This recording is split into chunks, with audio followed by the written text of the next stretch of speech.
자, 이번에 볼 곳은 옹정제가 주장한 대강미록에 있는 내용이거든요. 그래서 요 내용이 이제 그 교과서에도 이제 예전에 교과서에도 나와 있어요. 그래서 요 내용을 한번 좀 이렇게 찾아서 이제 보겠습니다. 예,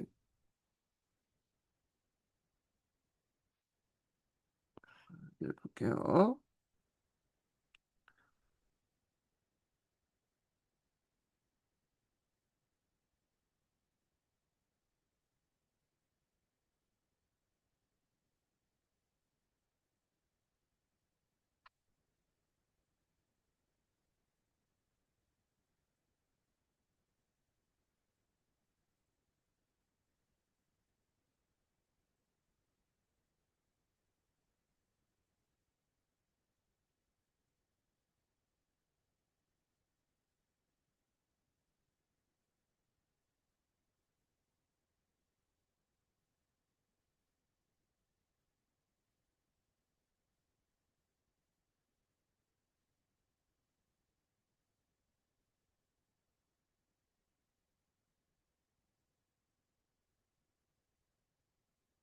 자, 여기 보면 이제 그 대의강물독에 관련된 내용이 있거든요.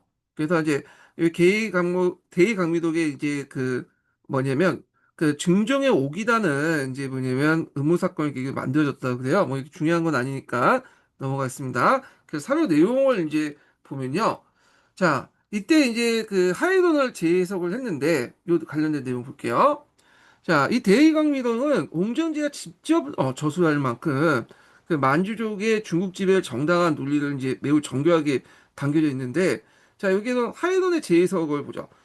하이돈은 이제 부정하는 게 아니라 하와 이의 개념을 새롭게 해석을 하는 거야. 여기 보면 중화와 오랑캐를 나누는 기준은 지역이나 종족이 있는 것이 아니라 오직 덕에 있는 것이 없는가에 따른 거다. 순임금이 동쪽 오랑캐 출신이고 문왕 쪽이 이제 서쪽 오랑캐 출신이지만 모두 천하의 성군이 되었지 않는가. 만약 우리 만주족이 덕이 없이 중국을 차지했다면 그것은 어찌 하나의 뜻이었는가. 하나의 덕이 있는 자들 가려 천하의 군주를 삼는다. 그래서 이때 제일 중요한 것은 얼마나 덕이 있느냐는 거지.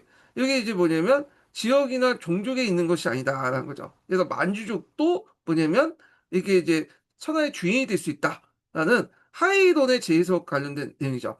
자, 이 내용은 중화의 기준을 혈통이나 뭐 것이 아니라 문화와 덕으로 이제 했고 그 옹전제가 이제 고대 성군이었던 이 순임금과 문왕도 소위 오랑캐 출신을 상대하면서 자신의 이제 민족주 출신도 지도자의 자격과 무관하다고 역설했다. 그래서 뭐냐 덕이 있으면 문화와 덕이 있으면 자기도 중화가 될 수 있는 거고 문화 덕이 없으면 한족도 오랑캐가 될 수 있지 않느냐 그런 논리를 이제 했고요. 그 다음에 이제 요 내용들 좀 기억을 해두시면 되겠습니다. 그래서 이 용전제 대의강리독은 정부에 반포하면서 모든 관료와 지식인이 읽고 깨닫게 하라고 이제 명령을 내렸다는 거. 예. 그래서 이제 이렇게 있고 자, 근데 옹정제 아들이 또 권룡제는 즉위하자마자 이채로 또 금수를 지정하면서 이제 모두 불태웠다고 하는데, 하여튼, 권룡제는 아버지처럼 사상동제를 벌이보다 직접 이제 조금이라도 부유한 사상을 가진 자는 가차없이 처했다. 이렇게 보시면 되겠습니다. 그래서 자기 아버지 책을 이렇게 불태 없애 버리고 그랬나 봐요. 그러면 여기에서 말하는 문화지대 개념을 좀 설명해 달라고 할게요. 예.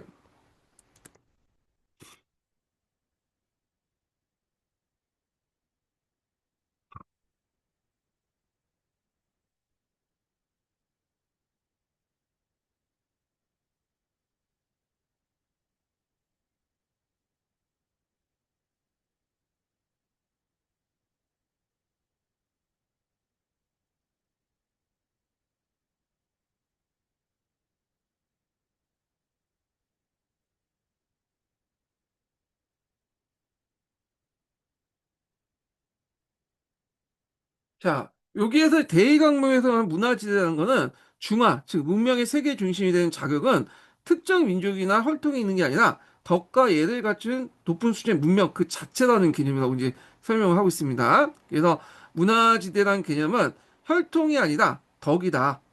그래서 그 당시 한족의 하를 주변의 다음에 이도 이렇게 구분한 혈통적 지리적 개념인데 대의강론에서 이 문화지대 개념은 덕을 갖추고 천하를 안정시키고 백성을 잘 통치하는 그건 바로 의 중화다. 그러면 거꾸로 덕을 잃고 폭정을 백성을 고통을 빠뜨린 자가 한쪽이라도 다 오랑캐 마찬가지다. 그러니까 오랑캐 기준은 이제 뭐냐면 오랑캐와 중화의 기준은 덕이 있고 없느냐 이런 거죠. 이때 덕이라는 건 유교적인 어떤 상관오륜이나 이런 거를 얘기했죠. 그래서 이 중화라는 그 시체가 고정된 시체가 아니라 어떤 상태다. 그래서 문화지대의 개념에 따르면 중화한 특정 민족이 독점한 고정 권리가 아니라 누구나 도달할 수 있는 높은 문화적 상태를 이 문화지대라는 개념을 볼 수가 있죠. 그래서 한족 왕조가 부패하고 중화의 자격을 상실할 수도 있는 거고 만주족 같은 비한족들도 통치를 실현하면 중화의 자격을 획득할 수 있다. 이렇게 이제 보시면 되겠습니다. 그래서 청나라의 중국 통치는 오랑캐에 의한 정복이 아니라 덕을 갖춘 새로운 세력이 타락한 기존 세력을 대체하면서 문화의 중심을 계승했다. 이 문화지대를 계승했다. 그래서 이제 이렇게 보시면 되겠습니다. 자, 그래서 이걸 통해서 이제 만주족의 지배의 정당성을 확보했는데, 이런 개념, 문화지대의 개념이 조선 후기에도 반영돼 있죠. 역사관에도. 그래서 이제 그때 뭐 정영이나 이런 사람들은 중화한 개념을 받아들였지만 이걸 해석해갖고 그 당시 중화와 이른 구분은 얼마나 유교적 성리학적 그 가치 기준에 따라 덕을 갖고 있느냐에 따라서 달라질 수 있다. 덕을 갖고 있으면 한족이라도 이제 오랑캐가 되는 거고 덕을 가지고 있으면 뭐냐면 그 조선이라도 뭐 중화가 될 수 있다. 이런 논리 자체를 이제 했는데 이 논리 자체가 제가 보니까 옹정제의 영향을 받은 것 같아요. 그래서 요 문화지대의 개념 혈통이 아니라 덕이다. 이렇게 보시면 되겠습니다. 예. 자, 그래서 한번 읽어볼게요. 자, 이 대의강리록이라는 이제 책에 보면, 중국이 중화인 것은 한족이기 때문이나 오픈 문화지대이기 때문이다. 이때 이제 문화지대라는 건 통치자는 결국 한족만이 독점할 수 없다. 문화재는 덕이 있느냐, 유교적인 어떤 덕을 잘 지키느냐, 이런 의미고요. 그래서, 한족이 아니라도 덕을 가지고 통치할 수 있는 민족이면 북방민족도 중화의 담당자가 될 수 있다고 하여 하위 사상에 대한 새로운 해석을 내세웠다. 자, 이에 대해서 이제 종래 하위 사상을 요걸 읽는 게 아니라 요쪽 읽어야 되겠죠? 예. 자, 그래서 종래 이제 뭐냐면 그 하위 사상을 이제 새롭게 해석을 했다. 자, 이제 종래 하위 사상을 한민족 사상으로 강조하는 사고 방식에 대해서 문자를 가지고 철저히 감시하고 이를 이론적으로 극복했다. 이렇게 보시면 되겠습니다. 자, 그 다음에 이제 이에 따라 청대 금서는 538종 13,800여 권에 이르렀고, 자, 이들 도서는 대부분 중화사상을 바탕한 내용이다. 청조의 이와 같은 사상적 강압책은 자연의 학문적 전반을 위축시키고 그 대신에 자꾸만을 주로 해석하는 보중화를 발달한 계기를 마련했다. 그래서 이제 앞에 이제 경세 실용사상 중에 경세사 성격이 없어지고 요 실사고시 고륜적 성격이 이제 나타나게 되는데 이 이유는 이제 문자욕이 큰 영향을 줬다. 영향을 받았다는 거죠. 그 외에도 대규모 편찬 사업 과정에서도 고중화가 이제 부각이 됐다. 이렇게 보시는데 대규모 편찬 사업도 아까 설명했지만 동종양면이죠. 한쪽은 어떤 이제 중국 문화를 이제 정리한다는 의미지만 자기가 맞지 않는 이제 사상들을 걸려내겠다. 이런 의미도 있죠. 예. 자, 그래서 이러한 강압책으로 인해서 이제 달리 한인들을 해외하면서 청주의 통치를 적극 하려고 하는 해외 정책을 이제 했는데 중국의 정통 문화를 존중하고 한인학자를 동원해서 사고전서를 편찬했다. 자, 이 사고전서라는 것은 경사자집을 말하죠. 예, 그래서 경은 유교 경전을 얘기하고 사는 역사, 자는 이제 이게 자가 뭐죠? 이게 넘어가고 그래서 집은 문학인데 자, 이렇게 해서 이제 있다는 거죠. 잠깐만. 자가 뭐는 적어놓고는 내가 까먹었네. 예. 잠깐만요.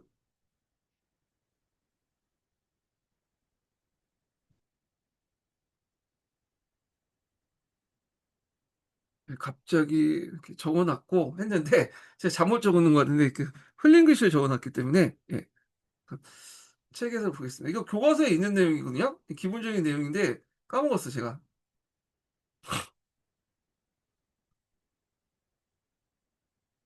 음.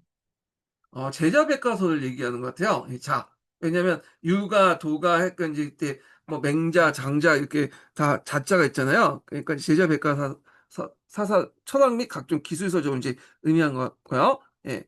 자, 그래서 이제 이런 사고전설 편찬하게 했고 중앙의 요직에도 안주인과 한인을 같은 수도 임명하여 한인들의 적극적으로 등용하는 이른바 이한 제한 정책을 청주의 지배체제로 완비해 나갔다. 이렇게 이제 보시면 되겠습니다. 자, 청주에 대한 한인 신사층의 대응을 보겠습니다. 자, 청에 한인 통치에 대한 한인, 특히 중국적 지식인 계층이 됐든 한인 신사층에게 다양하게 적용돼 나갔고, 그거는 정보 강조의 문화, 중국 통치와도 밀접하게 관련돼 있다. 자, 이것은 이민족 지배하에서 그들의 문화를 보존하며 살아갈 수 있었던 한인의 수준 높은 사회 문화적 정의가 할 수 있다. 그래서 1644년에 북경에 해방군을 진주한 청의 주력 부대는 만주 팔기를 주축으로 해서 약 17만의 군사력과 여기에 오상계가 이끄는 명나라 병력 5만 명으로 이자성을 쉽게 북경에 몰아내고 중국을 지배할 수 있었다. 그러나 강대한 이제 뭐냐면 그 학교에서는 그 당시 이제 그 명나라에 있었던 지방의 신사층들을 이제 적극적 협력이 필요했던 거죠. 예. 그래갖고 이들에게 당근과 해율 정책을 동시에 이제 당근과 이제 책정을 동시에 어, 줬는데 그 내용을 보면요. 자, 순치제는 1644년 신사의 기득권과 재산권을 인정해주고 청주의 관료도 가감히 등용했으며 명대 과거제도와 학교제도 존속을 통해 한인 신사들을 유아처했다. 이 명대의 과거제도와 학교제도가 유지돼야지 신사의 계층적인 어떤 사회적 지위가 이제 보장받을 수 있잖아요. 그러니까 신사라는 계층은 국가 권력에 의해서 이제 보장받는 그런 사회적 신분이잖아요. 그러니까 이제 요걸 이제 그대도 인정해줬다.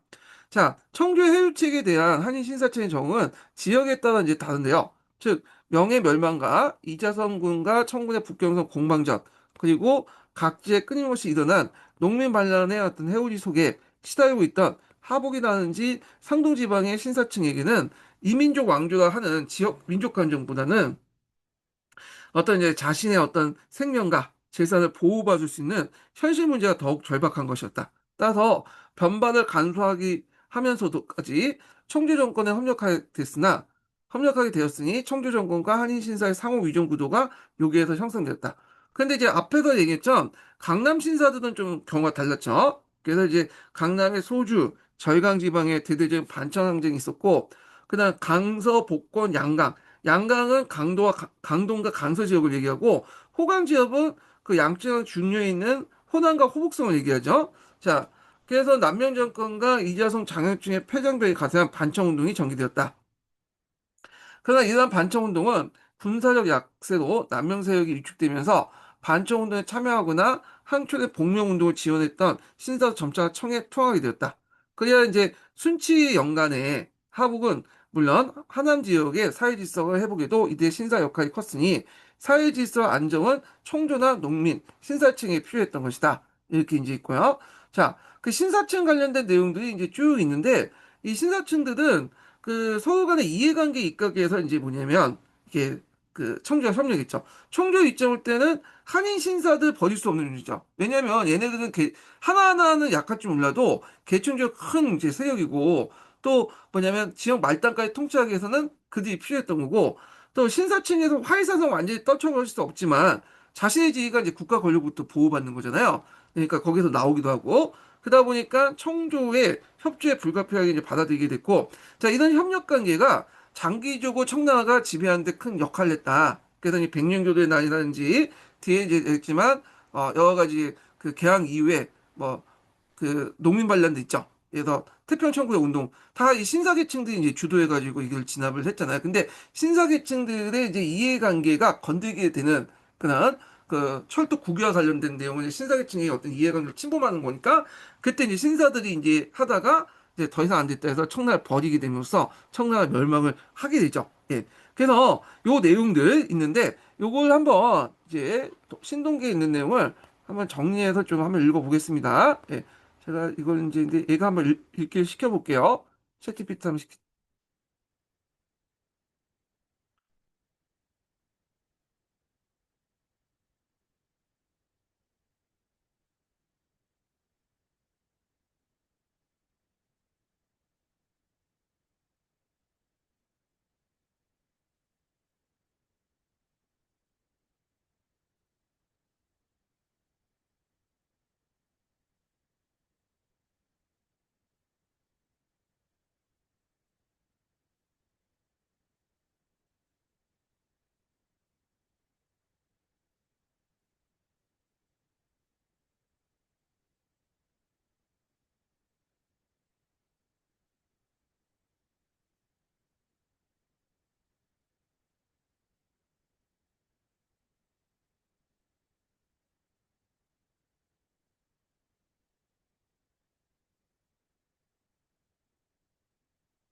자, 그럼 한번 읽어보겠습니다. 청의 중국 지배가 안정되고 청족 권력의 자신감이 확립되는 순치지의 친정기, 친정기 1651나 16군 60일에 이르면 명말의 사회 분위기가 회복되면서 신사의 사회 지배력은 더욱 공고해졌다. 이러한 현상이 가장 두드러진 지역은 명과 같이 강남의 소주와 절강 지방이었다. 이 지역은 명중기 이후 중국의 경제와 문화의 중심지가 되었고 명말 이래 신사층이 국가 권력을 능가할 만큼 사회 전반에 큰 영향력을 행사하였는데 이러한 사회 분위기는 청대에 와서도 그대로 재현되었다. 청조는 대만 정성공의 남경 공격 사건 1659에 강남과 동남 연안 일대의 신사들이 협조한 것을 문제 삼아 강남 신사를 탄압하였다. 그러나 3번의 난 16.3을 계기로 청의 조정과 강남 신사를 필두로 한 한인 신사 간의 양자 간 타협이 이루어졌다.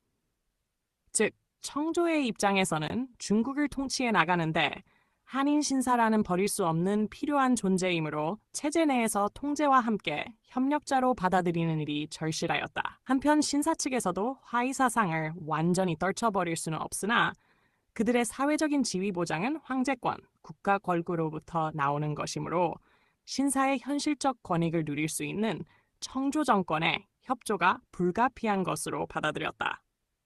이러한 청정조정과 한인 신사는 상호 간의 이익이 보장되는 한에서 서로의 협조 관계를 유지하였다. 그러나 18세기 후기가 되면 정치적 문란과 사회 경제적 변동, 그리고 인구의 폭발적 증가와 신사층의 급격한 증가는 청조 정권의 지배 체제를 근본적으로 흔들면서 대규모의 반란으로 번져나갔다. 특히 백령교의 난 796 발행 때은 이미족 지배하에 면몰의 홍건군의 난과 비슷하게 전개되었다. 다만 이원에는 철저한 민족 차별 정책으로 무대접받던 한인 사대부가 지속적인 반란 집단에 가담하였기 때문에 원제국이 쉽게 멸망하기에 이르렀다. 그러나 청조의 신사계층은 자신의 특권을 인정해주는 청조에 협조함으로써 아편전쟁, 태평천국운동 등 무수한 위기를 극복하는데 오히려 한인 신사층의 도움이 다양하게 발휘되고 그 결과 이민족 왕조의 안전과 함께 사회 질서가 유지되면서 300년 가까이 정복 국가를 존속시킬 수 있었다. 자, 그래서 이렇게 한번 봤고요. 자, 그 다음에 이제 청주의 통치 제도와 관련된 내용을 이제 좀 보겠습니다. 그 앞에 잠깐 설명했는데 여기에서는 좀 자세히 설명돼 있어요. 예, 내용 볼게요. 자, 청조는 1644년에 이간은 산해관으로 들어왔다는 거죠. 예, 그래서 산해관으로 들어와서 3번의 나라를 이제 평정하고 이에 대만을 복속시키는 1683년까지 40년 동안 전중국을 지배하게 되었다. 청주의 성공적인 중국 통치는 제도상 두 가지 면에서 그 성격이 뚜렷이 부각되었는데 하나는 강의, 옹전, 권룡제에 의해서 한계 지배체제의 완성과 이를 기반으로 한 효과적인 행정 집행을 볼 수 있고 다른 하나는 이제 정보 왕조로서 청조가 대한인 정책에 있어서 보다 다양한 통치력을 구사했다는 점에서 들 수 있다. 자, 청나라의 중앙 관제는 입간 후 직후에 명예 제도를 답습하였으나 그 내용상에서 한계권의 강화를 뚜렷이 이제 볼 수가 있는데, 즉 명대 내각제는 내각 수구의 권한이 강력하여 한계권이 약화되었기 때문에 청에서는 내각이 행정실권을 장악하지 못하도록 했다. 그래서 내각 대학사가 있긴 있는데 우리가 생각할 처럼 명나라처럼 이렇게 이제 뭐냐면 강력한 힘을 발휘하지 못하는 그 기관이었다 이렇게 보시면 되겠습니다. 그래서 따라서 내각에는 4명의 대학사를 뒀는데 만주인 2명, 한인 2명, 민족 균형을 취하면서 수석 대학사는 만주인을 했다. 이게 만한 경영 정책이죠. 그래서 이 만한 경영은 만한의 두 민족에 대한 동등한 지위를 부여하여 한인들의 불만을 완화시키면서 실제 양쪽의 권한을 명주에 비해서 대폭 축소시켰다는 거죠. 그래서 있고 그다음 정책 결정 기관에서 청나라 초기 때는 의정왕 대신이든지요. 그러니까 각 그 뭐냐면 만주 8기에 있는 유역 수정대들이 모여가지고 하는 집단 의사결정 체제 이렇게 이제 보시면 되겠죠. 자, 그 구성원은 만주 귀족이었으며 국가의 대사를 친한가 대신대 합의를 통해서 결정했다. 그런데 강희제의 친정 이후에 만가 대신의 권한을 제한하면서 황제들이 모여서 학문을 수렴하는 남서방을 설치했고요. 이곳을 이곳의 지위나 지체는 낮았지만 우수한 신복들을 등용하면서 이들로 하여금 조칙을 기초하게 함으로써 의정왕 대신의 권한을 억제시켰다. 특히 강희제는 명대 한간의 패를 실감하고 있었다. 그리고 강희제는 한간의 권력 접근을 막아버렸기 때문에 청일 때 한간의 패는 다시 일어나지 못했다. 그래서 앞에 말한 청나 같은 경우에는 한간의 수가 그렇게 많지 않았고 한간들도 이제 진짜 뭐 허드레인이나 그렇게 이제 일을 했기 때문에 청나라 한간들은 그렇게 힘이 강하지 못했다. 이렇게 이제 보시면 되겠습니다. 그래도 이 강희제가 얼마나 뛰어난 황제냐라고 볼 수 있는 게 이 밑에 있죠. 거기 보면 이제 강희자전에 보면 강희제는 이게 뭐냐 그 8살 때부터 대학이나 중용을 암송하고 주자학에 정통했고 학문을 되게 좋아했다고 그래요. 그래서 서양 선교사부터 뭐 기하 천문학도 배우고 잠자는 것을 제외하고는 대부분 다 공부를 하고 했는데 그러니까 유교적 통치에 보면 이제 제일 이상적인 요순 같은 그 황제가 강희제였다 이렇게 보시면 돼요. 그래서 명나라 황제에 비해서 그 청나라 황제는 상당히 근면 성실하고 오히려 더 중국적인 어떤 이상적인 제도에 부합한 황제들이 되게 많았다 이렇게 보시면 돼요. 그래서 명나라 황제들은 뭐 술 먹고 여자 끼고 맨 놀고 그랬던 황제들이잖아요. 근데 이게 그 뭐냐면 저기 그 청나라 황제는 만주족이면서도 더 뭐냐 중국적인 황제였다. 이렇게 보시면 될 것 같습니다. 자, 그러면 이제 여기 나온 군기치와 주접제도 관련된 내용인데 그 앞부분에 제가 이제 요 관련된 내용을 설명을 했어요. 그래가지고 요거는 한번 그 내용을 이제 읽는 식으로 이제 진행을 해볼게요. 여기 제가 설명을 해놨기 때문에 식으로 설명하겠습니다. 자, 군기처 내용을 읽어볼게요.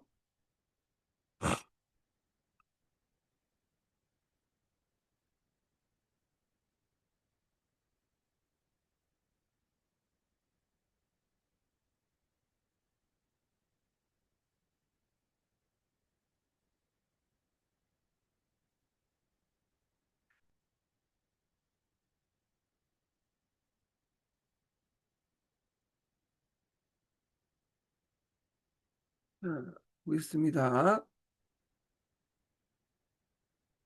청조의 황제 독재 체제는 옹정제, 융정띠 때에 이르러 확립되었다.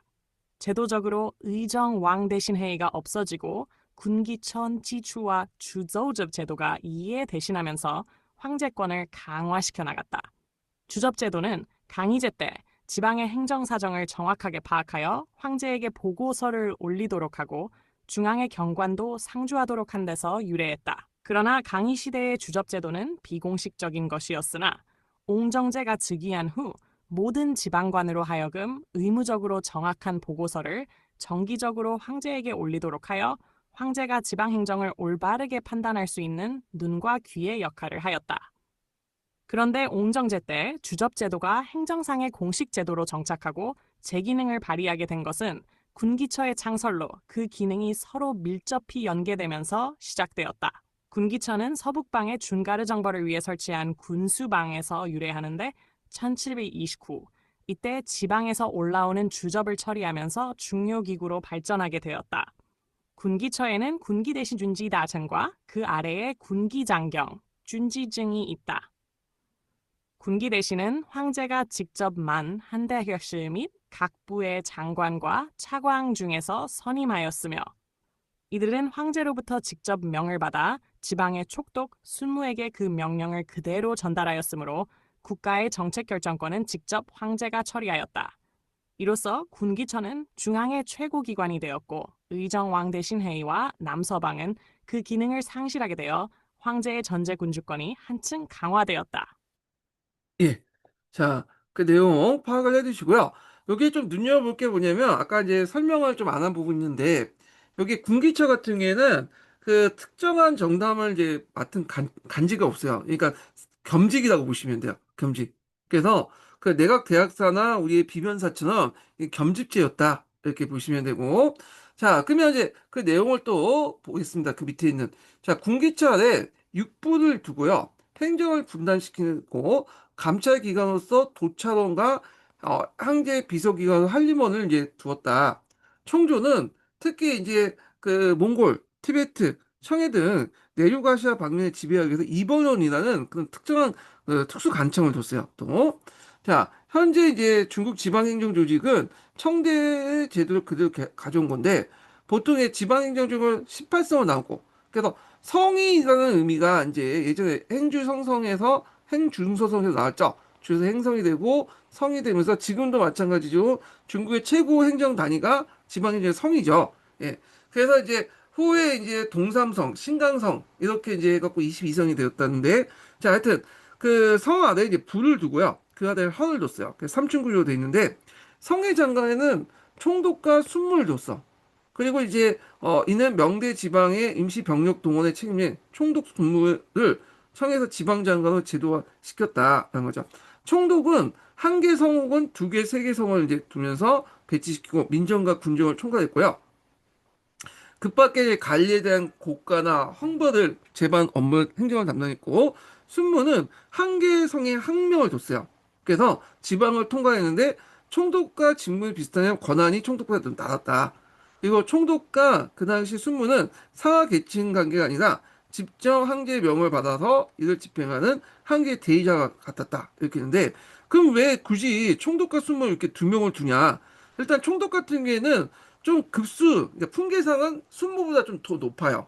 예, 관리 직계상은. 그래서 이제 한계성에서 두 개, 세 개를 뒀다는데 예를 들어 갖고 이제 양강 총독 하면 강서와 강동 지역을 이제 가난한 총독이고 호강 총독은 그 뭐냐면 호북성과 호남성을 가난한 총독이고 근데 좀 큰 성도 있죠. 이럴 때는 사천 총독이라든지 사천 순무 각각 한 개 성을 가난한 총독도 있어요. 지계 총독도 이제 그런 경우죠. 그런데 순무는 한 성에 한 명만 배치했고 총독보다는 약간 권한이 낮다. 그러니까 지위가 낮다. 그렇지만 이들이 상하 관계가 있는 게 아니라 황제가 있으면 이렇게 법률 쪽으로 이제 각각 있다라고 좀 기억을 해두시면 되고 왜 총독과 순무를 이렇게 두 명을 두냐? 상호 견제하고 감시하게 한 거죠. 예. 그래서 한 사람한테 권력을 이렇게 집중시킬 경우에는 이게 이 사람이 이제 지방에서 큰 토세력이 되는 거 될 수 있잖아요. 그래서 그들을 견제하기 위해서 그렇게 총독과 순무 갖고 예, 했다 이렇게 보시면 돼요. 참고로 명나라 같은 경우에는 지방의 장관을 안 뒀죠. 아예 얘네들 기간만 4개로 나눠가지고 서로 견제시켰잖아요. 근데 이게 문제가 아까처럼 이렇게 장관 컨트롤 타워를 안 뒀으면 이게 총괄하는 사람이 없다 보면 이게 서로 간에 소통이 안 되고 조정이 안 돼. 정책 방향이. 그래서 이런 것들 좀 해결하기 위해서 이렇게 총독과 순무를 두되 이들 서로 견제시키는 그런 정책을 둔 것 같아요. 제가 보니까. 자, 하여튼 총독과 순마에 다시 재정을 담당하는 포정사, 사법을 담당하는 안차사가 있었고 이들도 황제에 직속했다. 그러니까 이제 얘네들 밑에 있는 게 아니라 황제에 직속을 하다 보니까 서로 감시하는 거죠. 물론 풍계는 총독과 순무보다 좀 낮긴 하겠지만 자, 그래서 이렇게 볼 때 청대의 이제 지방행정 조직도 모두 황제에게 직속되면서 종속 관계를 유지했다. 따라서 청대 황제권은 중앙은 물론이고 지방 제도상으로 볼 때 중국 역대 어느 황제보다도 또 강화되어 지방의 말단까지 침투하는 경향을 보일 거야. 그리고 황제의 직속된 학정이 과거 시험 예비 시험인 이제 지방의 원시에 이제 있는데 원시라는 건 향시에서 한 일종이나 보시면 돼요. 예. 그래서 하여튼 지방 간의 시험을 발견했는데 이 학정은 시험 외에도 지방장관을 감시하면서 이들 비행을 황제에게 직접 보고했다. 그래서 그뭐 청대 지방관은 이중 삼중으로 감시를 받고 있었으며 황제도 작은 성에 궁중 깊숙이 있으면서도 여러 통로를 통하여 올라오는 주적을 통해서 말단 관료의 동태를 세심하게 통찰할 수 있었고요. 자, 그 다음에 팔기병 관련된 내용을 보겠습니다. 먼저 만주 팔기병을 볼게요. 자, 이 만주 팔기병들은 그 금족 팔기 또는 주방 팔기 이렇게 나눠져 있죠. 그래서 그 당시 이제 금족 팔기는 북경에 주둔하면서 나머지 지역은 다 주방 팔기는 병방 요지에 이제 주둔했는데 팔기에 속한 사람은 기인이라고 하고 그들에게 이제 지배층 계급의 제가 잘못 설명했는데 만주 팔기병이 그렇고 팔기병은 이제 한인 팔기하고 또 그 몽골 팔기 있잖아. 그 여기 통째로 이제 나눠서 보고 금족 팔기하고 주방 팔기 이렇게 두 개 나눴다는 거예요. 이게 이제 팔기병이 있으면 만주 팔기, 그 한족 팔기, 몽골 팔기인데 얘가 중심이고 얘네들 이제 두 개로 이렇게 나누면 이렇게 주방 팔기하고 금족 팔기 나눴다. 이렇게 보시면 될 것 같고요. 팔기에 소속된 자는 기인이며 이들은 지배계층의 병역을 응원하는 대신에 기지와 전호를 받아서 사회경제적 우대를 받았죠. 입 밖에 이제 한인 팔기와 이제 뭐냐면 몽골 팔기는 팔기병들의 군사력 보충하였다. 이렇게 이제 보시면 될 것 같고. 자, 전국 각지에 배치된 또 총독 시하에 치안을 유지하는 일종 이석급 부대, 지방군이 있어. 이건 이제 한인으로 구성된 노경 부대다. 이렇게 보시면 되겠습니다. 근데 이 팔기병들은 이미 이제 점점 무력화돼요. 그래서 기록에 보면 이 팔기병들이 그 뒤에 이제 오상계의 난인가? 예, 3번의 난이 날 때 그렇게 큰 역할을 못했다고 하거든요. 오히려 노경들이 더 큰 역할을 했고, 그 다음에 나중에 노경조차도 이제 나중에 무력화되죠. 예, 오랫동안 평화시기에 지나다 보니까 팔기병 노경이 무력화되고, 그러니까 이제 반란인으로도 이걸 제대로 지나고 못하니까 지방 신사층들이 이끌었던 단련이라는 조직이 일종의 지방 민병대 같은 그 단련이 그 진압을 하게 되죠. 이건 뒤에 좀 얘기할게요. 예. 자, 현안에도 항총자치조직인 또 명예 이갑제 대신해서 청남 보갑제가 이제 실시됐다. 그이 보갑제 관련된 내용이 예전에 한번, 예전이 아니다, 사하사에 나와 있어요. 그래서 원래 그 왕양명이 만들어진 그 조직이 보갑제였잖아요. 명나라 때는 이제 시범적으로 이제 실시했던 거고, 이거 국가 차원에서 실시했던 나라가 청나라예요, 청나라. 예. 그래서 이 보갑제 관련된 내용이 사하사에 있거든요. 예, 한번 보시면 될 것 같은데, 자, 청나라가 이민족 왕조인가다고 보갑제를 가지고 치안 유지를 주로 이제 담당했으며 영대처럼 징세문화 유육동원은 부수적인 업무가 되었다. 뭐 이렇게 이제 보시면 되겠습니다. 그래서 보갑에 관련된 내용들 보갑제 있는데 자, 요거 내용을 한번 찾아서 이제 좀 사료 학습을 좀 해보도록 하겠습니다. 이거 자세한 건 사화사에도 있는데 여기에서 한번 볼게요. 예.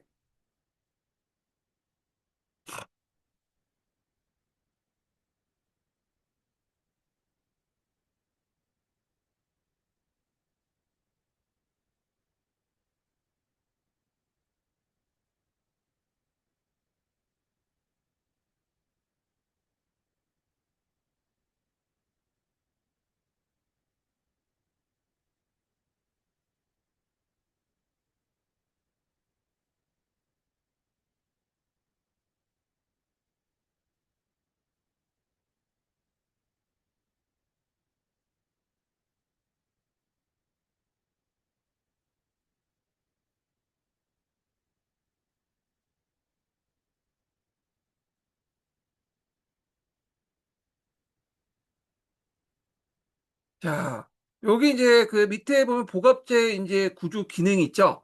그래서 보갑제는 청나라가 명나라 이갑제를 대신해서 지방의 항총 통치 시스템을 만들어 놓은 건데, 여기 보면 이제 역할을 보면 이갑제가 이제 세금 징수와 부역 동호의 중점인데 반해서 보갑제는 이거는 부수적인 거고, 저 치안 유지와 사후 감시를 통한 사회 통제가 주 목적이에요. 그래서 이렇게 있고, 그 밑에 있는 보갑제는 이제 십진법으로 해가지고 구성이 됐다. 그래서 여기 보면 10호에 1패로 하고 또 이게 10패를 모아서 1갑이라고 하고 그냥 10갑을 모아서 1보로 가는데 그래서 10패와 1갑, 1보 해서 갑 이걸 보갑 앞자리 따서 보갑제라고 이제 보시면 되고 이 조직은 가장 중요한 기능은 연대체인과 상호 감시였다.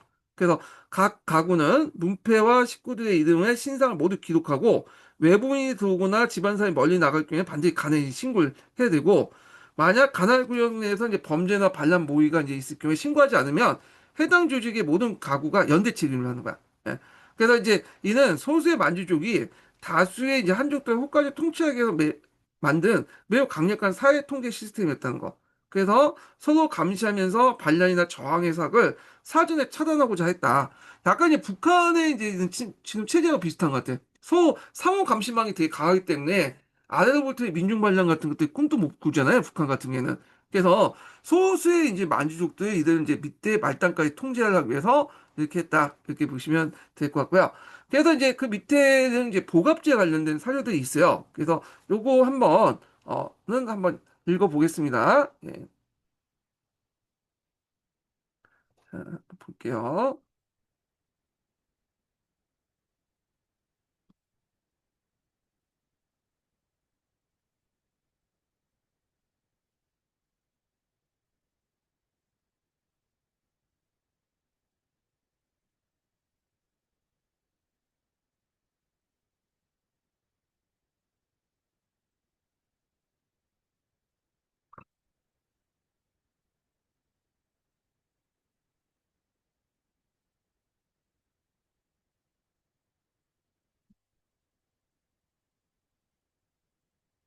읽어볼게요.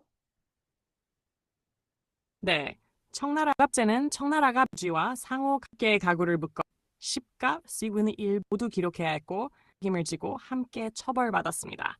이는 소수의 만주리오로 보는 보갑제. 네. 보갑제는 법령과 황제의 교지를 통해 그 목적과 운영 방식이 명확하게 규정되었습니다. 사료 1. 강희제의 보갑제 시행 교지. 오픈 쿼트. 도적의 무리가 날뛰는 것은 실로 지방관이 제대로 살피지 못한 탓이다. 이제부터 보갑법을 엄격히 시행하여 백성들이 서로를 감독하게 하라. 각 호후의 문패에 장종의 수와 이름을 명확히 기록하고 출입하는 사람을 철저히 조사하여 보고하게 하라. 만약 도적을 숨겨주거나 범죄를 알고도 고발하지 않는 자가 있다면 그 패와 갑자에 속한 모든 이웃들을 함께 죄를 물어 엄히 처벌할 것이다. 이를 통해 백성들이 스스로 경계하고 두려워하여 감히 나쁜 짓을 저지르지 못하게 하라. 설명. 이 교지는 보갑제의 핵심 목적이 범죄 예방과 상호 감시에 있음을 명확히 보여줍니다. 강희제는 지방관의 행정력만으로는 부족하다고 보고 백성들을 통제의 주체이자 객체로 만드는 시스템을 구축하려 했습니다. 특히 연자 렌소즈를 명시하여 개인의 일탈이 공동체 전체의 처벌로 이어지게 함으로써 내부 고발을 유도하고 강력한 심리적 통제 효과를 노렸습니다. 사료 2. 보갑법 시행세칙. 오픈 쿼트. 각 보의 보장은 매월 관할 구역의 인구 변동과 특이 사항을 장부에 기록하여 지방관에게 보고해야 한다. 외부에서 온 자가 3일 이상 머물 경우 그 신원과 목적을 반드시 신고해야 한다. 만약 신원이 불분명한 자가 있다면 즉시 관아에 알려 조사받게 해야 한다. 이를 게을리한 보장, 갑장, 패장은 직위의 고하를 막론하고 처벌을 면치 못할 것이다. Close quote. 설명.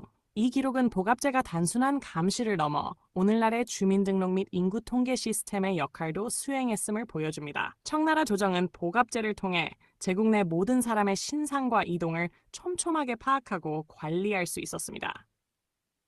이는 세금 징수나 유역 동원에도 활용되었지만 그보다 근본적인 목적은 사회의 안정과 황제에 대한 저항 세력의 등장을 원천적으로 차단하는 데 있었습니다. 예. 자, 이렇게 했고요. 자, 여기에서 참고로 이 대청해전이라고 했는데, 예전에 말하면 해전이라든지 해독이라든지 그런 말들 나오면 제도사라는 뜻이라고 보시면 돼요. 예.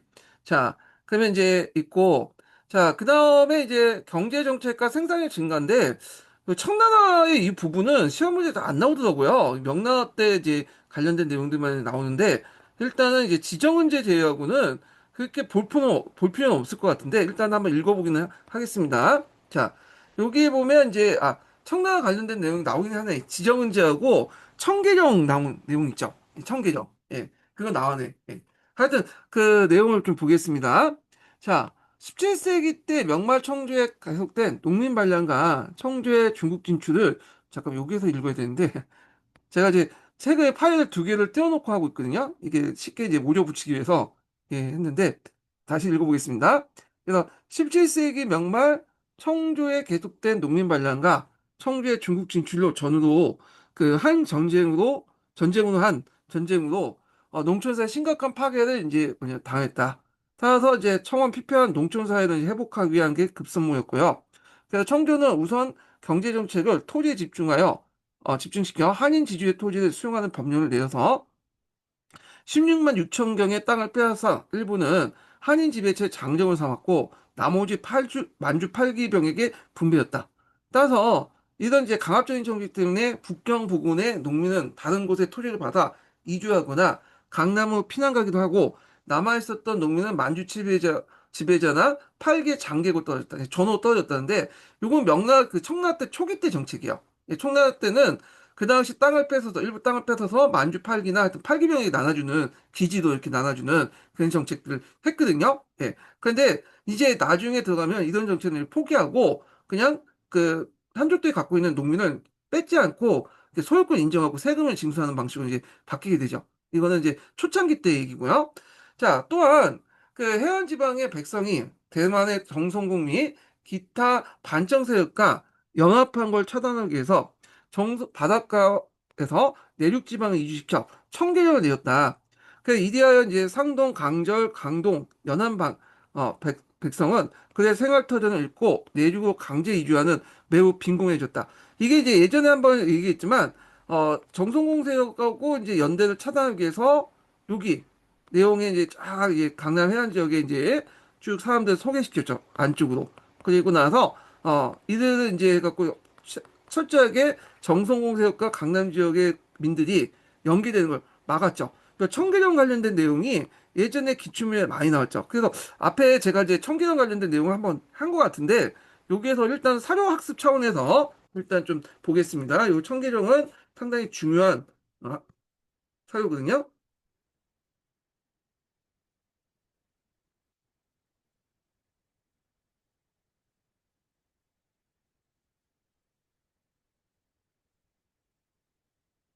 제가 앞부분에도 했긴 했는데 일단 여기서 좀 다시 확인하는 차원에서 좀 보겠습니다.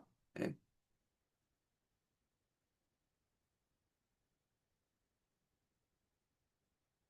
자, 요게 청계령이라는 게 제가 찾아봤는데, 어떻게 보통 강희제 때 이제 공포한 걸로 돼 있잖아요. 근데 우리가 이제 강희제 외에도 예전에 순시제 때부터도 공포했더라고요. 그러니까 몇 개, 딱 하나의 이제 조치가 아니라 여러 번의 일련의 조치를 이제 보통 퉁쳐서 이제 청계라고 이제 얘기하고 있거든요. 그래서 관련 사료도 여기 보시면 있지만, 요 내용들 있는데, 요 내용이 좀 약간 불안해. 예. 그래서 이제 청계랑 관련된 과목 있고, 요거 예전에 한번 그 사료에 나왔거든요. 그래서 잠깐만 이거 볼게요. 얘가 요약을 해놓네. 이렇게 잠깐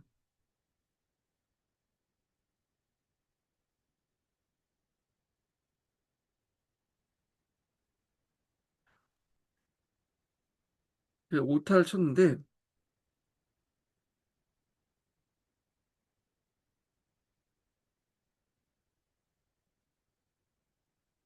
요약하지 말고 전문의 원문 사료를 보내.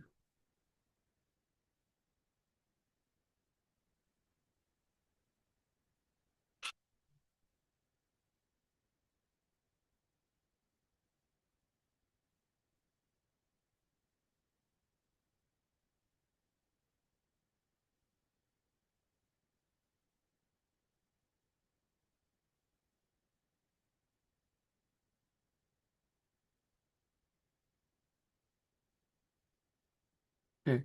이렇게 구체적으로 써줘야지 이렇게 얘가 해줘요. 그러니까 이게 청계랑 관련된 내용이 요 사료가 예전에 기출에 자료 나왔고 이게 한 번만 나온 게 아니라 되게 많이 나왔어. 예. 그래서 내가 보니까 네다섯 번 나온 것 같아. 그래서 요 사료 부분이 상당히 중요한 부분이기 때문에 요 사료 학습 차원에서 한번 이제 또 보겠습니다. 예, 공개 링크만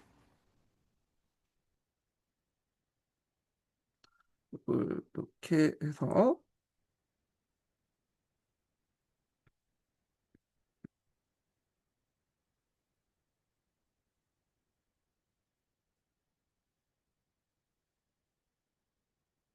자, 사료의 청계령과 관련돼서는 그 함자 원문 사료도 예전에 한번 기출에 나왔던 거거든요. 예.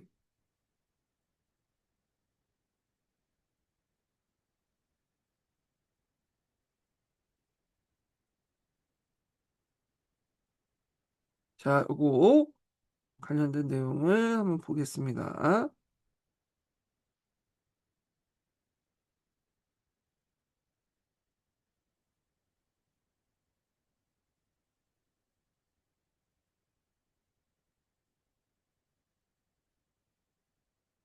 네, 천계령에 대한 학술적으로 자주 인용되는 칙령의 핵심 원문과 해석 설명을 그대로 제시합니다.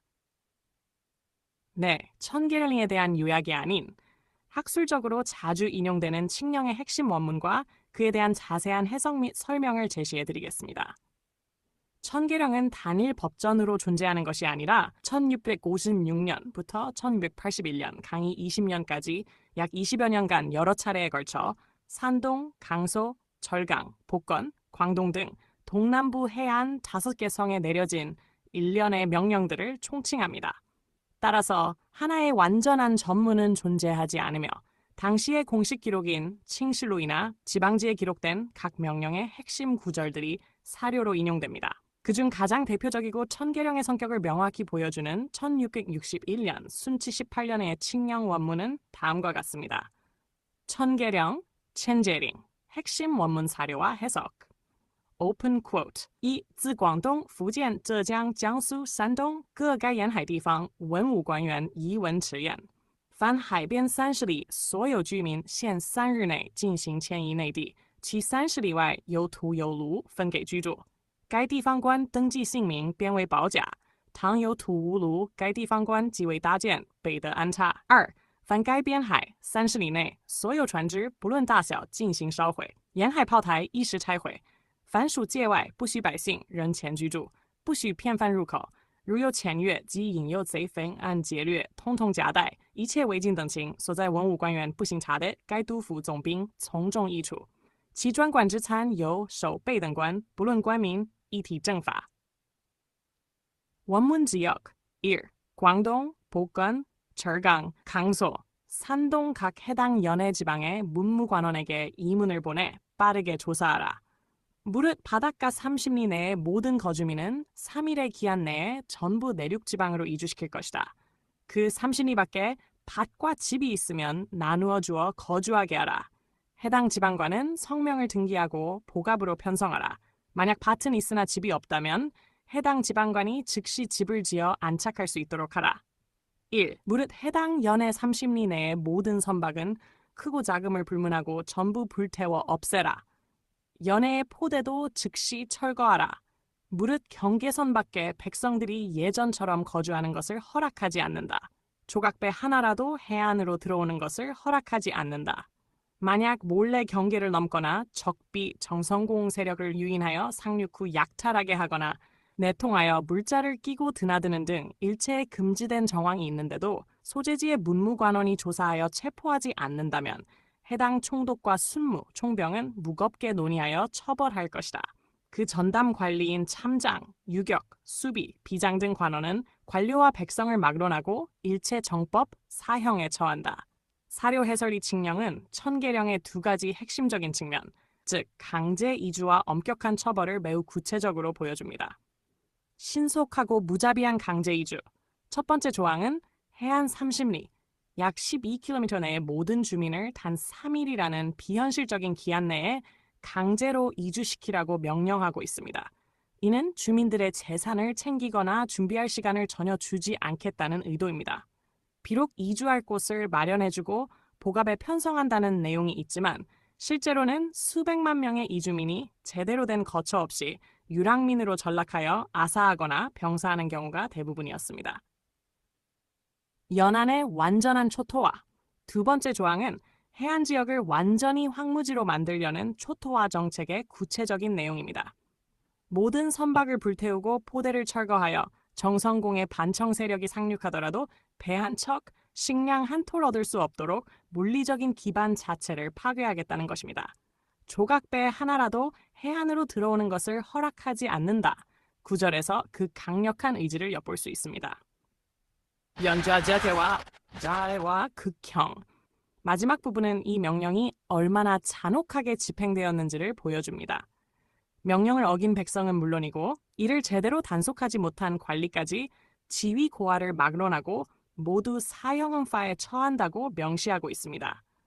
이는 하급 관리들이 목숨을 부지하기 위해서라도 백성들을 더욱 가혹하게 내몰 수밖에 없도록 만드는 강력한 연좌제이자 공포정치의 수단이었습니다.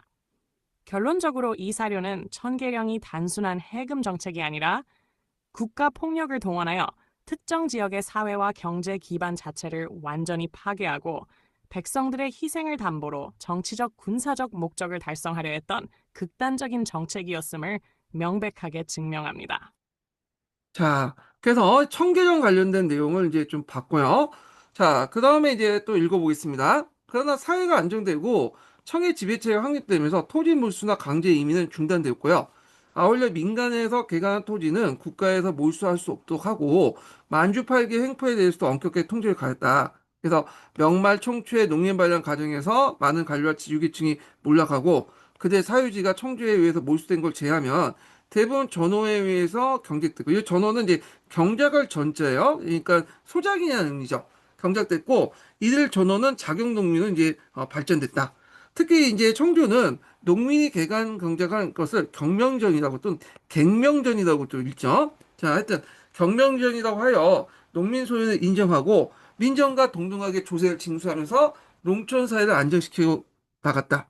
자, 이제 강희 시대 때 시작으로 옹정 권룡 시대 때 경지 면적의 확대로 농업 생산력이 현저했는데 이 당시엔 또 인구도 많이 증가됐어요. 그래서 인구가 처음에는 1억이었는데 나중에 이제 거의 4억까지 올라가죠. 그 많은 인구가 증가된 이유는 크게 두 가지 요인을 볼 수 있는데 사회적 측면을 볼 때는 지정 문제 실시도해갖고 이제 호족에 많이 신고를 하죠. 예. 그 다음에 두 번째로는 이런 이제 자연적인 어떤 생산, 그러니까 자연적 생산이 좀 근데 자연적 증가.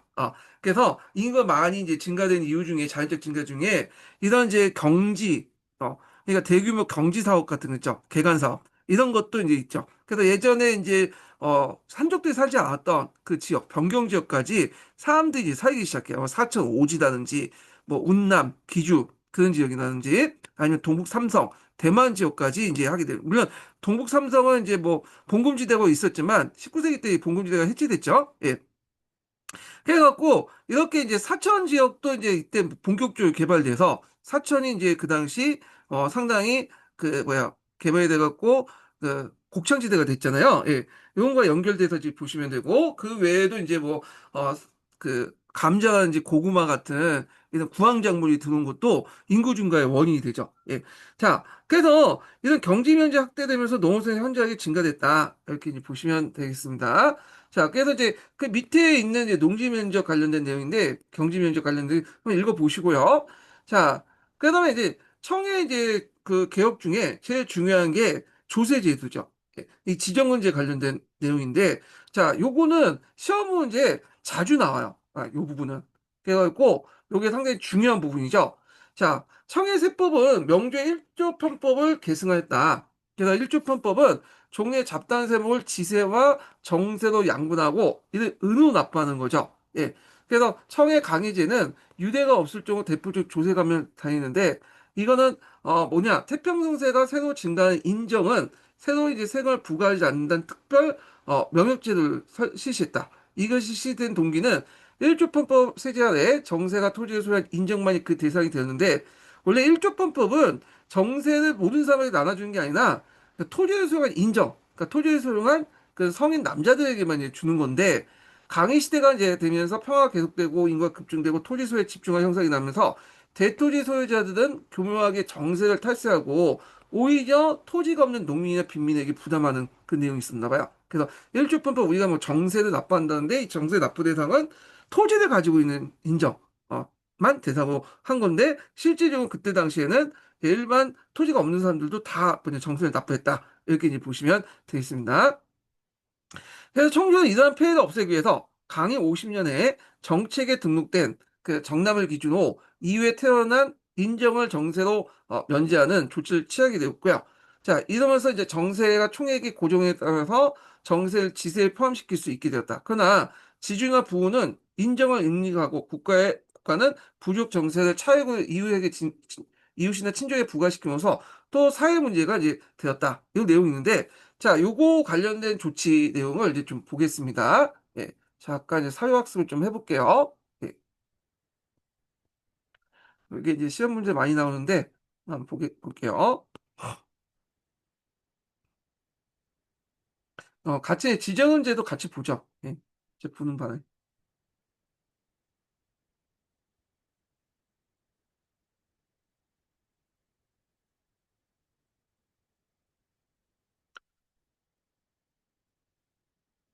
얘는 또 어디 갔나?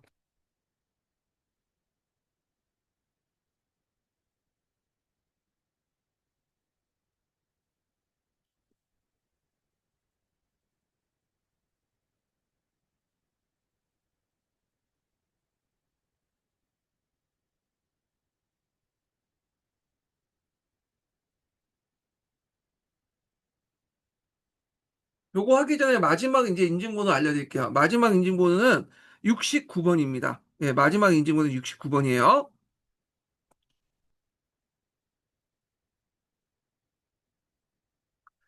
자, 여기 강희제 때 했던 이제 그 내용이 뭐냐면 성세자생정이라는 그 내용이에요. 그래서 여기 강희 이제 51년, 정확히 1712년부터 태어난 인구 같은 경우에는 더 이상 정세를 걷지 않겠다. 이 말은 뭐냐면 이제 시간이 지나면 지날수록 1712년에 태어난 인구 비중이 높아지겠죠. 그러면서 이제 뭐냐면 자연스럽게 인두세가 이제 없어지게 되잖아요. 예. 그래서 기존의 해마다 인구조사에서 성인 남자 수가 늘어나면 그만큼 정세를 거는데, 이 때문에 백성들이 세금을 피하고, 이제 새로 태어난 아이들, 그 남자아이들 같은 호적에 등록되지 않은 것들이 이제 일어났죠. 그래서 이거를 이제 뭐냐면, 인구 파악이 없기 때문에, 이게 부정부패 또 원인이 되기 때문에 이는 조치를 했다. 그래서 이제 이것을 이제 1711년을 기준 인두세 총액을 고정시켜 놨기 때문에, 결국에는 이걸 바탕으로 해가지고, 나중에 지정문제를 실시했고요. 그리고 1279년에 가서 그 뭐냐면 이렇게 우리가 알고 있는 정세와 토지세를 통합시킨 그 징수하는 제도인 지정은제를 실시했죠. 그래서 여기 내용이 있는데 여기에 관련된 사료가 그 밑에 있죠. 탕정인문화에서 정세를 토지에 나눠 포함시킨다. 그 내용 있잖아요. 예. 그래서 교과서에서는 예전 교과서 같은 경우에는 15년 개정 교과서인가? 거기에 강의제 교지를 이제 딱 실어놓고는 요걸 가지고 뭐 지정 문제 관련된 내용을 설명을 하더라고요. 근데 엄밀히 말하면 강의제 교지는 지정 문제 관련된 내용이 아니에요, 이거는요. 예. 이건 성세 자생정이라 해서 인구 증가에 대해 세금을 동결시키고, 그러니까 지정 문제 전 단계죠. 전 단계고, 실질적으로는 이제 옹정제가 냈던 게 지정 문제가 요 내용이죠. 예. 그래가지고 있고. 자, 지정 문제가 실시되면서 어떤 효과가 있냐? 이제 지세가 부세가 되는 거야. 그러니까 예전에는 그 세금 부세가 이제 뭐냐면 여러 걸로 이제 정세도 있고 했잖아요. 근데 지세만 되기 때문에 이제 부세가 이제 지세가 됐다. 이게 예전에 기출문에 나왔죠. 그러면서 이제 만약에 이제 소작쟁이가 일어날 경우에는 지주하고 이제 소작이 그 뭐냐면 싸울 때, 뭐냐면 국가 권력이 누구 편을 드냐? 지주 편을 들 수밖에 없죠. 이 안정적인 이제 지세 수입을 필요하잖아요. 지세가 이제 거의 100%니까. 물론 이제 예전에도 소작쟁이가 일어날 때, 항조가 일어날 때, 그 지주 편을 들긴 했어. 근데 이때는 노골적으로 들었다. 이렇게 보는데, 이거 제가 왜 얘기하냐면, 여기 예전에 한번 공운형 기출 문제인가? 그게 한번 나왔기 때문에, 요 문제가. 그래서 서울대학교 출판사인가 동양사 개간인가 그 책에서 나왔는데 여기 나왔거든요. 그래서 기출문제 분석에다 적어놨으니까 이거 참조해 주시고요. 이것도 이제 중요한 거니까 한번 내용을 한번 읽어보기로 하겠습니다. 사료 학습을 좀 해볼게요. 예. 공개 링크가 아니지.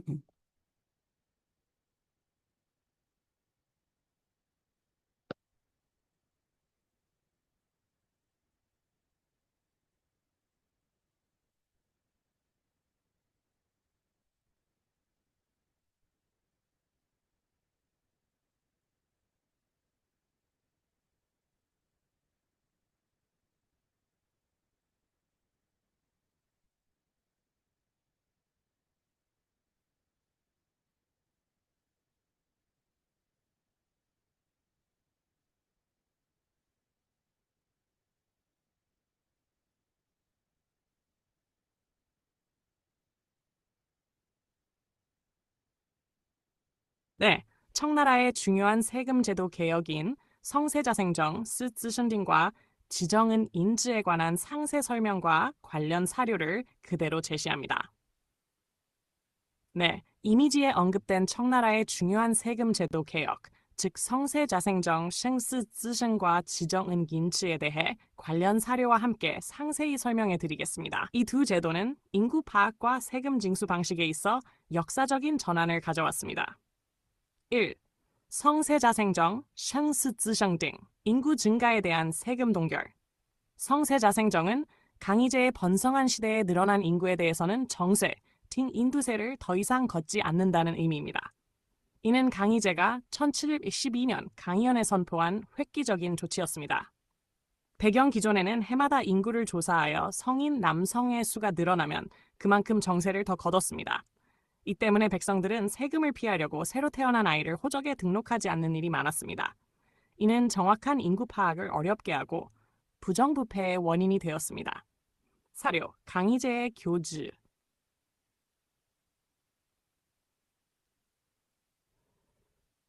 오픈 쿼트. 짐이 즉위한 지 이제 50년이 넘었다. 천하가 오랫동안 평안하여 호구가 날마다 번성하니 실로 번성한 시대의 기상이라 할 만하다. 어찌 차마 늘어난 인구에 대해 세금을 더 거두어 백성들의 부담을 늘리겠는가?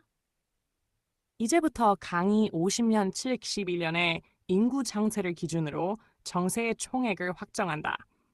이후에 새로 태어나는 인정에 대해서는 영원히 정세를 더 걷지 말라. 이를 만세의 법칙으로 삼을 것이다. Close quote. 설명 이 교재는 강희제가 자신의 통치에 대한 자신감을 바탕으로 백성들의 부담을 덜어주기 위해 내린 결정임을 보여줍니다. 핵심은 1711년의 인구를 기준으로 인두세 총액을 고정시킨 것입니다. 이로 인해 백성들은 아이를 낳아도 세금이 늘어날 걱정이 없어졌고 숨겨져 있던 인구가 호적에 등록되기 시작하여 인구 파악이 훨씬 정확해지는 계기가 되었습니다. 2. 지정은제, 디동인질. 인두세와 토지세의 통합. 지정은제는 위에서 고정된 정세, 팅수의 인두세를 아예 토지세에 통합시켜 함께 징수한 제도입니다. 이는 옹정제가 1729년, 옹정 7년에 전국적으로 시행한 재정개혁의 완성이었습니다. 배경 성세자생정으로 인두세 총액은 고정되었지만 토지가 없는 가난한 백성들에게는 여전히 큰 부담이었습니다. 이미지의 설명처럼 지주들은 자신들이 내야 할 정세를 소장농에게 떠넘기는 일이 많았습니다. 이러한 문제를 해결하기 위해 인두세를 토지 보유량에 따라 부과하는 방식으로 전환하게 된 것입니다. 사료 옹정제의 지정은 제시행교지, 기반. 정세를 토지세에 합쳐 징수하는 것은 백성을 편하게 하는 좋은 법이다. 토지가 많은 자는 세금을 더 내고 토지가 없거나 적은 자는 덜 내게 되니 이로써 부역이 균등해질 것이다. 각 성은 마땅히 기존의 정세 총액을 그 성의 토지세 총액에 나누어 포함시켜라. 탄등루모. 그리하여 토지 일무당 얼마의 인을 더 낼지를 계산하여 새로운 세법을 만들어 시행하라. 이를 통해 가난한 백성들이 정세 때문에 겪는 고통을 없애고 국가의 세금 제도를 명확하고 간결하게 할 것이다. 클로즈 설명 이 교지의 핵심은 탄정 임무, 탄등 루모, 정세를 토지에 나누어 포함시킨다는 원칙입니다. 기존의 인두세 총액을 그 지역의 전체 토지 면적으로 나누어 토지 일단위당 추가로 내야 할 세액을 정한 것입니다. 이로써 세금의 기준이 사람 머릿수에서 토지 소유량으로 완전히 전환되었습니다. 이는 토지가 많은 지주나 부유층이 더 많은 세금을 부담하게 하는 효과를 가져와 조세 부담의 형평성을 높였습니다. 또한 수천 년간 중국의 기본 세금이었던 인두세가 사실상 폐지되는 역사적인 변화였습니다. 자, 그래서 이 지정은제까지 한번 봤고요. 그러면 그 밑에 있는 내용을 좀 보겠습니다. 자, 청의 이단 폐하를 없애기 위해서 강의 50년의 정책에 관련된 내용을 이제 여기 읽었고, 강의 55년부터 이제 좀 보겠습니다.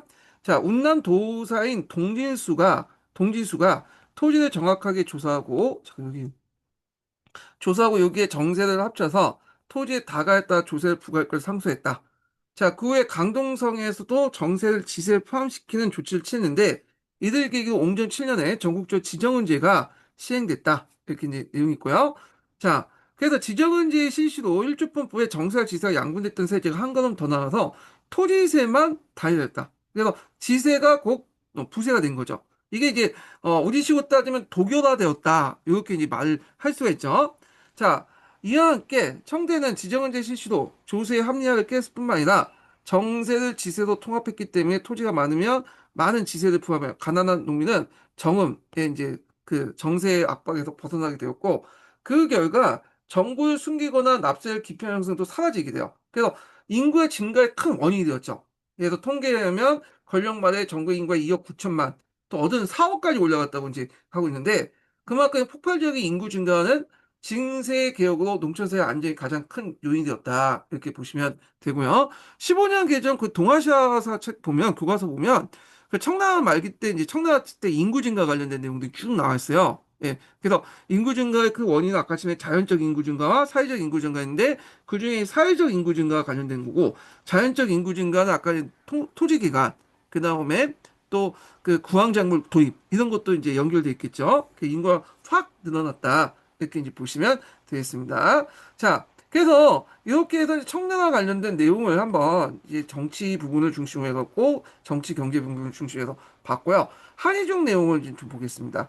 한의종 내용은 그 뭐냐면 앞에 있는 내가 지금 했던 내용도 있잖아요. 거기 내용이 이제 그거기 때문에 요거는 이제 그 뭐냐면 읽는 식으로 이제 진행을 할게요. 예. 그래서 이렇게 한의종 내용을 한번 얘가 이제 챗GPT가 읽는 방식으로 이제 진행하겠습니다. 예. 겹쳐 있기 때문에 어, 260페이지. 앞부분은 제가 좀 읽어볼게요. 여기 좀 어, 내용이 있기 때문에 이건 한번 읽어보고요. 예. 자, 여기 항의 중에 보면 260페이지 세 번째 단락인가요? 예, 세 번째 단락부터 제가 한번 읽어보겠습니다. 자, 청해 중국 지배 정책을 보면 우선 청해 지배를 가능케 한 무역으로는 정규군을 할 수 있는 팔기 제도와 한의로 조직된 이제 뭐냐 소규모 항총 방위군이라고 했을 때 노경이란 있었고 그런데 이제 그런 청조는 소수의 만주족고 다수의 한족을 지배할 만큼 한일에 대한 변발을 강요하는 문자욕을 통해서 문자욕은 여기 있으니까 읽어보시고요. 그 신동기에서 이제 자세히 읽어봤죠. 자, 제가 하위 사상을 언급하면서 주소안을 통해서 반항적인 신사, 지식인들 탄압하고 탄압한 강압치를 썼다. 그리고 이제 소수 민족인 만주족을 보호하기 위해서 만주족과 한족 대 분리거주, 이중적인 통치 그 분리 정책이라고 보시면 되고 서로 결혼을 금지시켰고 만주어 사용. 근데 실제 잘 안 됐어요. 실제로 안 돼갖고 이제 거의 이제 나중에 들어가면 만주어 사용하지 않죠. 거의 사호가 됐고 자 팔기에 대한 토지 급여 아까 기지를 제공했다고 했죠. 만주 지역에 대한 봉쇄 정책. 이게 이제 뭐냐면 봉금 정책이라고 해서 있는데 이 봉공 정책은 이제 우리나라 간도하고 연결돼 있거든요. 잠깐 요것만 한번 좀 보겠습니다. 자, 봉금 정책 관련된 내용을 좀 볼게요.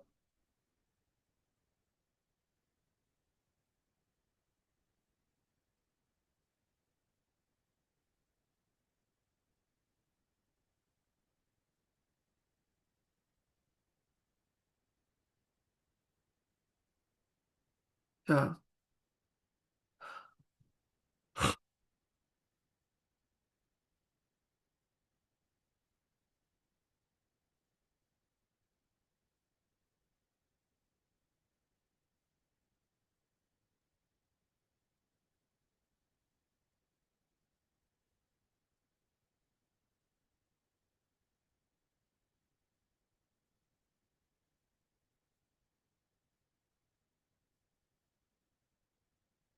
자, 봉건 정책은 이제 청나라가 자신의 발상적인 조상이기 때문에 만주를 이제 신성한 지역으로 이제 간주하고 한족을 비롯해서 다른 민족의 이주와 개간을 엄격히 금지한 정책이었거든요.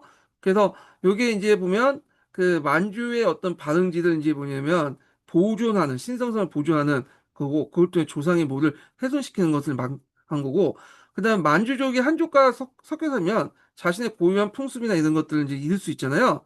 그러니까 이제 만주의 정체성을 이제 지키기 위한 거고 경제적 이권을 독점하는 거죠. 그래서 만주 지역에 생산된 그 인삼, 녹용, 담비가족, 진주 같은 거를 이제 이렇게 막는 거고 그 다음에 그 한족의 반란 등 중원 지배권을 일으키고 다시 돌아갈 수 있는 최후의 보루로서 만주를 온전히 보존하려고 했다. 그래서 그 당시 이제 이 만주족에서는 만주족 외에는 살지 못하도록 했는데 특히 이제 그 봉검지대 중에 제일 백미가 뭐냐면 심양성 그 남쪽 지역은 아예 사람을 살지 못하게 했어요. 예, 만주족 외에도. 예, 만주족도. 그래갖고 그 지역에 사람이 안 살다 보니까, 그 누구야 넘어왔죠? 우리나라 사람 넘어와서 간도라는 땅을 만들기, 간도가 이제 그때 많은 그 조선인들이 들어오게 되게 된 배경이 있는데, 그래서 만주 전역에 한족을 비롯한 다른 민족을 살지 못하게 하고, 만주족을 살게 하고, 심지어는 신양 남쪽 지역은 아예 만주족도 들어가지 못하도록 이렇게 만드는 것들이 이제 이 봉건 정책의 주요 내용이에요. 그래서 봉건 정책의 어떤 사료 관련된 내용이 강의제에 있는 내용이죠. 이렇게 이제 그래서 여기에서 한족들이 들어오지 마라 그 내용도 있고 그 다음에 유조편에 이제 출입 통제 규정 같은 게 있죠. 예. 그래서 그다음 울타리 쳐놓고 이제 여기에 들어가지 못하도록 이제 하는 그런 내용도 있는데 한번 읽어보세요. 예. 그래서 이제 이게 이민 그 이렇게 있는데 근데 이런 봉건 정책이 계속 유지된 건 아니고 19세기 중반 때는 이제 오히려 이 땅에 러시아 세력들이 이제 내려오니까 요 땅을 확실히 자기 영토를 만들기 위해서 사람이 살아야 될 거 아니에요. 또 개간도 해야 되고. 그러다 보니까 그 당시 청나라 조정은 이 정책을 폐지시켰어. 그래서 한족 이주를 이제 한족 이주를 장려하는 이민 실변 정책으로 이제 전환하게 되었다. 19세기 중반 때 폐지됐고요. 그때부터 이제 만주족이 한족들이 많이 건너가게 돼서 이 만주 지역은 이제 만주족의 어떤 비율이 점점 줄고 한족 비율이 더 올라가게 되죠. 그래서 지금은 이제 만주족이라는 애들은 아주 극소수에 불구하고 그들조차도 이제 거의 뭐 호적만 그 만주족이지 실제 이제 언어라든지 문화든지 다 한족화됐죠. 예. 자, 그래서 요 정책들, 봉건 정책 관련된 내용들 좀 봐주시면 되겠습니다. 자, 그럼 다시 이제 좀 볼게요. 자, 그런 한편으로 해울절체 병행해서 한인은 농촌을 안정시키고 조세와 부역을 이제 격감시키고 그 다음에 영대 교육제도와 과거제 그대로 답습하였고요. 그리고 대규모 편찬 사업을 벌였다는 거. 정치 제도로서 명조의 것을 거의 답습했지만 청조 특유의 군기천은 이봉을 뒀다. 군기천은 이제 앞에 설명했던 거죠. 근데 여기 그 신동계 없는 내용이 있어요. 이게 뭐냐면 그 신동계 같은 군기체가 설정되면서 외척이나 한관들이 이제 정치 참여를 배제시켰다고 했잖아요. 근데 이제 여기에서 또 하나 더 추가된 게 뭐냐? 관리의 행적 연대, 곧 분당의 폐해를 없애고 항제권을 강화시켰다. 왜냐하면 자기가 이제 각 직보 체제이기 때문에 비밀리 이렇게 보고하는 시기 때문에 이걸 보고 이제 그 관료들이 힘을 뭉쳐가지고 분단을 만들어서 이래나 저래나 할 수는 없는 거잖아요. 예. 그러다 보니까 이런 것들이 이제 하나 더 추가해주면 좋겠다. 그래서 외척과 한간대의 폐해도 또 차단하면서 분당의 폐해도 없앴다. 이 군기처의 어떤 영향 이렇게 이제 보시면 되고 이봉원에 관련된 내용인데 보통 이제 청라 같은 경우에는 보통 내지에서는 이제 성을 뒀죠.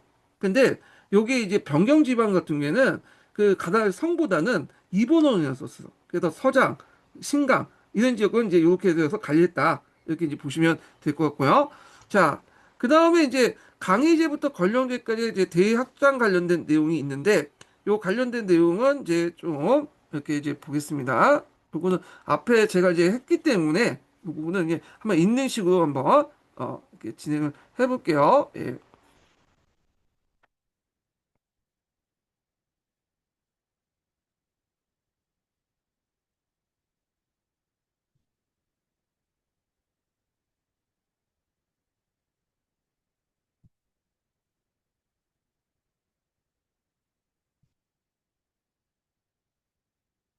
음, 이게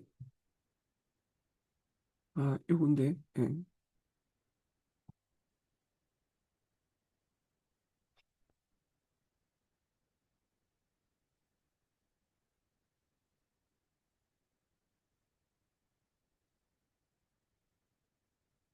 자, 여기 한번 읽어보겠습니다. 잠깐만요.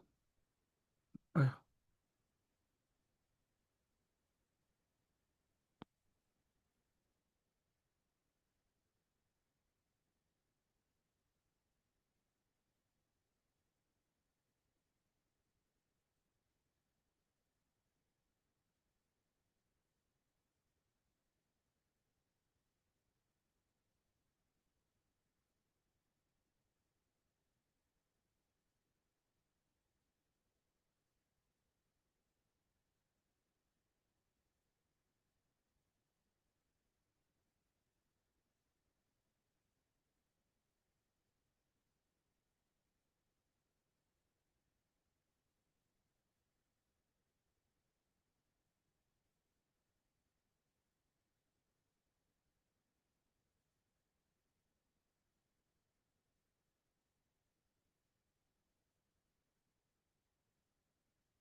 자, 보겠습니다. 한편 강희제로부터 건융제에 이르는 시기는 청이 대외 확장을 통해 광대한 영역을 차지하고 영토를 확정한 기간이기도 했다. 강희제가 국내의 안정에 힘쓰고 있던 동안 러시아가 동쪽으로 세력을 확장해 흑룡강 유역을 침범해 청조의 옛 본거지인 만주를 엿보았다.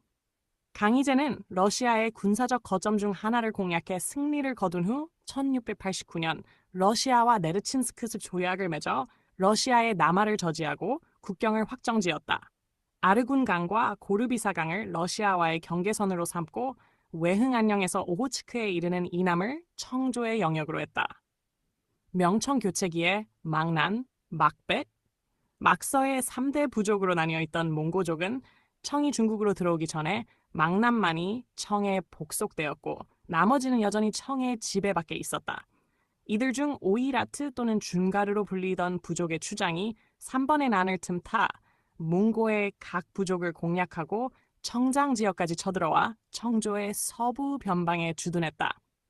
청은 이들에게 밀려 내려오는 각 부족을 받아들여 막북의 몽고를 귀속시키고 뒤 강희제가 준가르부에 대한 정벌에 나섰다. 그리고 건륭제가 이리 이리 지역을 공격해 1755서 1756년 몽고의 변경 지역을 복속시킴으로써 강희, 옹정, 건륭제 3대에 걸친 몽고 정복이 결실을 보았다. 이어 동투르크스탄 지방도 병합해 천산 남로와 북로 지역이 지배에 들어왔고 뒤에 이들 지역에 신강성을 두었다. 강희제 때 청에 복속된 후 옹정, 건륭제 연간의 반란을 일으켰다가 평정된 티베트에 대해선 이 지역에 주둔한 청조 관리의 권력을 강화해 내정, 외교, 군사, 재정, 관리 임용 등 주요 권한을 장악했다. 한편 중국의 서남 변경에 살고 있던 묘족, 같은 소수민족은 언어와 풍속이 달라 그 민족의 추장에게 중국 관명을 주어 다스리게 한 도스, 토관 제도가 있었는데 이를 폐지했다. 대신 중앙에서 직접 파견된 정식 관리인 유관으로 바꾸는 가이토구일료의 정책이 실시되었다. 이로써 이 지역은 점차 중국의 직접적인 지배하에 들어가게 되었다. 건륭제는 10회에 걸친 변방 원정에 모두 성공했다고 자칭해 심전의 공을 자랑하기도 했다. 건륭제의 10회의 원정이 문자 그대로 모두 성공한 것은 아니었으나 명분이 불명한 원정도 있었지만 어쨌든 건륭제 때 청은 최대의 판도를 자랑하게 되었다. 그 영역은 오늘날의 중국 전체와 러시아령 연해주 및 몽고 인민공화국을 포함했다. 자, 그래서 이제 권룡제의 그 결룡제에 관련된 내용이 있고요. 경력의 정복 전쟁 관련된 내용이 있고요. 여기 좀 눈여겨볼 게 좀 추가 설명하면, 요게 이제 보면, 신강 지역의 이제 중심 지역이 이리예요, 이리. 자, 그래서 이리에 이제 뭐냐면, 그다음 이리 장군을 배치하고 그 지역을 관할했고, 나중에 이제 예전에 얘기했지만, 그때 자중당이 그 지역의 반란을 이제, 진압하고 나서 신강성 또는 신장성을 뒀다. 이렇게 이제 기억을 해두시면 되겠습니다. 자, 그 다음에 이제 이렇게 봤고요. 그 다음에 이제 다음 시간에는 이제 뭘 보냐면 명청시대 때 이제 문화와 관련된 사상과 문화, 예, 고륜학과 관련된 내용을 이제 좀 보겠습니다. 예, 오늘 이제 강의 들으셔서 수고하셨고요. 예, 내일 뵙겠습니다.